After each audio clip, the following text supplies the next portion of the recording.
So we have some guests here, so welcome. This is a course for Management Consulting Practicum. So the students are actually a team in different groups, and then they have been working with Greg for the entire semester, trying to identify his business needs and trying to act as consultants for Greg. And so today is our final class, and they're going to give a final presentations, but in between they have given some presentations to Greg already. Right. Hello, guys. Hello, everyone. My name is Arthur Kazimirchuk, and we are the Nutraceuticals group. We're extremely excited to be presenting our research that we conducted all of this semester. So to begin, we wanted to give you a brief agenda of what we'll be discussing on the next slide here. We'll be talking about the nutraceuticals as a whole, how microalgae is pertinent within nutraceuticals. We'll be talking about chlorella, pilot facility costs, floor planning, production, and we'll finish off with some other costs for you guys to digest. Right, so on the next slide, we'll be talking about nutraceuticals. The nutraceuticals industry is a rapidly growing sector of the global food and beverage industry, and nutraceuticals are defined as food or food-derived products that provide health benefits in addition to their basic nutritional value.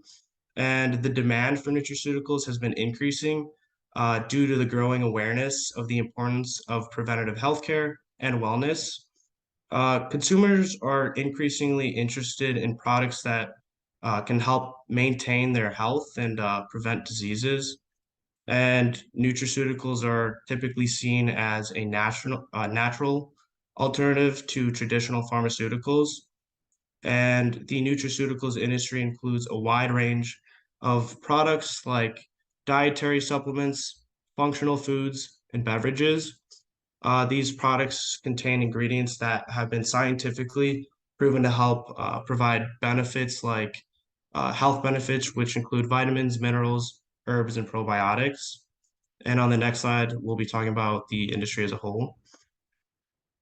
So the nutraceuticals industry has experienced tremendous growth in recent years, and its future prospects are still very promising. In fact, according to a report conducted by Grandview Research, the global nutraceuticals market size was valued at roughly 396 billion in 2021, and its expected compounded annual growth rate is roughly 5.2%, and that's expected to occur between 2022 and 2030. The growing demand for natural and organic products, the rising prevalence of chronic diseases, and the increasing healthcare costs are some of the key factors that are kind of driving the growth of the nutraceuticals industry. To supplement the growth, COVID-19 has actually contributed to the growth of the nutraceuticals industry as people have become more health conscious and are looking for products that can boost their immunity and overall health.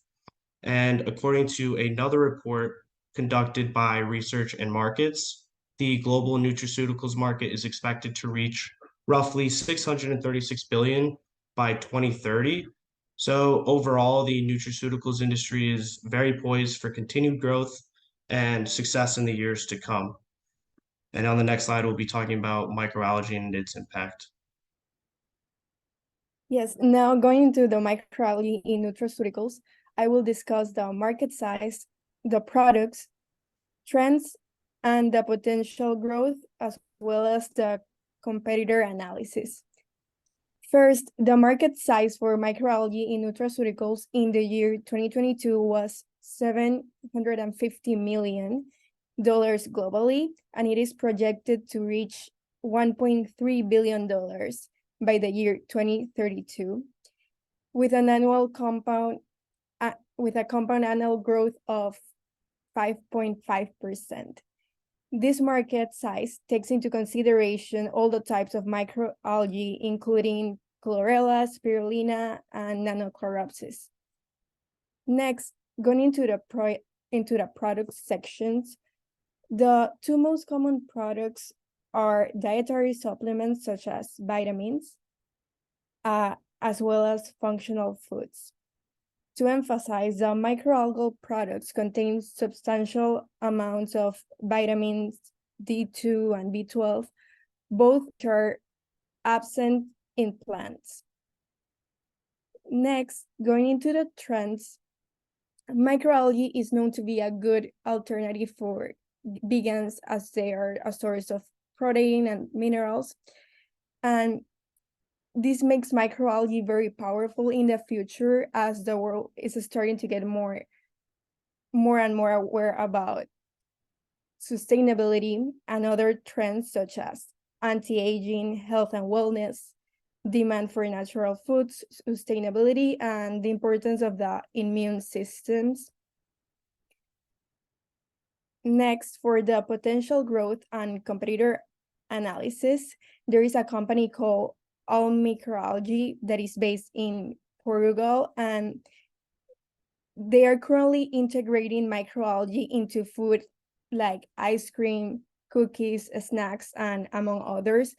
And this company has proven the concept of microalgae transitioning into functional foods.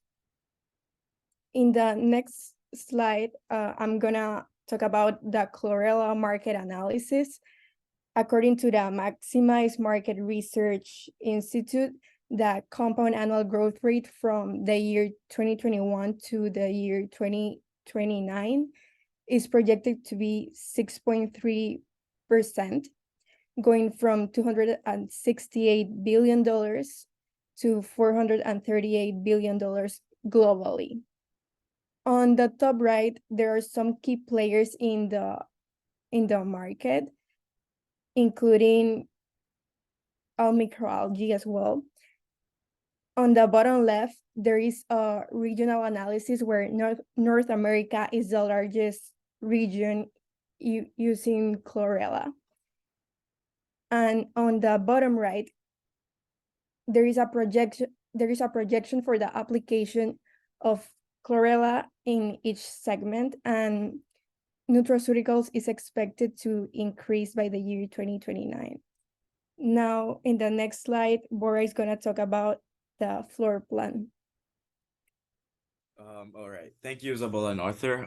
So moving on to put our ideas into more of a practice and also to increase the scale of production, we have done some research and work for a pilot facility. We have some floor plan designs that we made, which I'll briefly talk about and explain. And we also have some brief numbers from our calculations towards the end. So as you can see in this diagram and picture, looking at the process model for Avari Labs, earlier in the semester, we had divided the production into 3 different phases, with the first one being saltwater, the second one being the seed and production vessels where the main production happens, and the third one being dewatering, filtering, and drying, which is the last stage of production. And these are just some 3D diagrams and images of the floor plan design that we had. You can see like the shelves and the water tanks and kind of those disinfection areas and zones in the models that we have. And this just kind of shows how we broke up the different stages of production, where in the first one you have all the equipment necessary, all the water tanks, and just the water skid, the air skid, the CIP skid that we implemented. In the second phase, you have disinfection areas and shelves where the production vessels will go in. And then you also have the third stage where there's also some workspace, but there's also space for packaging and just final adjustments. So you can see some of our overall calculations on the slide for the pilot facility. After talking with Greg, we have decided to go ahead and use a 1-to-1 ratio for the production and seed vessels. And with the vessel sizes being 24 inches by 10 feet, so that we have a larger surface area, allowing a smoother and easier process for the gas exchange to happen so that we don't face any issues or problems in terms of the gas exchange and in terms of the production time. And on the right-hand side, you can see how we kind of divided up the facility, as well as some preliminary costs that we have identified upon some research for the air, water, and CIP skids, with them being 5,000, 10,000, and 4,000 overall. And next, Garrett will talk about some production calculations and costs. Hey, yes, thanks, Bora.